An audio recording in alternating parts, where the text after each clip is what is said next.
এটা আসলে অনেক কিছু শিখছি। এটা আসলে আপনি যদি নিজে না জানেন, আপনি কখনো গেছেন, তাহলে আপনি কি কি শিখছেন?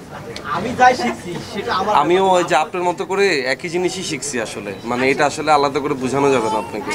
ওইখানে যাইতে হবে, ওইখানে গিয়ে আত্মস্থ করতে হবে, নিজের মনের মধ্যে ধারণ করতে হবে, তারপর আপনি বুঝতে পারবেন যে আপনি কি কি শিখছেন। কিন্তু আমার সবচেয়ে আপনি যেহেতু বলছেন, আমার সবচেয়ে প্রিয় জিনিস হচ্ছে এখানে যেটা শিখছি সেটা হচ্ছে খেদমত। ওই জিনিসটা আমার খুব পছন্দ। তো ওই তাবলিগ জামাতেরটা ওই যে জিনিসটা আছে আর কি, যে খেদমত করা, তো ওই জিনিসটা আমার ভালো লাগছে অনেক, এবং এটা আমার ছোটবেলা থেকেই এটা ভালো লাগে, এখন করতে পারলে ভালো লাগে। ওইখানে আসলে সেলিব্রিটি বলে আমাকে আলাদাভাবে রাখার কোনো কারণই নেই। ওইখানে আমরা সবাই এক। বন্যা পরিস্থিতির আগে আমরা নোয়াখালীতেও দেখছি, ফেনীতেও দেখছিলাম।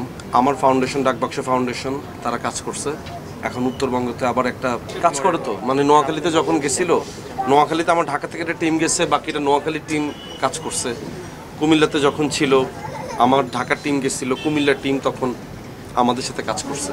এখন যদি আমরা উত্তরবঙ্গতে যাই, তখন আমার ঢাকার টিম যাবে, তখন উত্তরবঙ্গ থেকেও মানুষজন আমাদের সাথে তখন একাত্মতা প্রকাশ করে। এবং আলহামদুলিল্লাহ এখন পর্যন্ত সবাই সেভাবে করে আসছে, এবং যার কারণে আমার ডাকবাক্স ফাউন্ডেশন আজকে এতদূর পর্যন্ত আসছে। পট পরিবর্তনের পরে তো আসলে যে কোনো জিনিস আসলে একটু শুরু হতে একটু সময় নেয়। তো হয়তো বা সেই সময়টাই নিচ্ছে, সব কিছু আবার গোছাচ্ছে নতুন করে। হয়তো বা সে কারণে একটু আপনার কাছে মনে হচ্ছে যে কোনো কিছু হচ্ছে না। কাজ তো হচ্ছে, কাজের মতো করে হচ্ছে। তো সেটা কেন তারা কেন দূরে আছে, এটা তো আমি জানি না। এটা তাদের ব্যাপার। তারা কেন গা ঢাকা দিয়েছে, এটা তারা বলতে পারবে। আমি তো বলতে পারতেছি না কেন।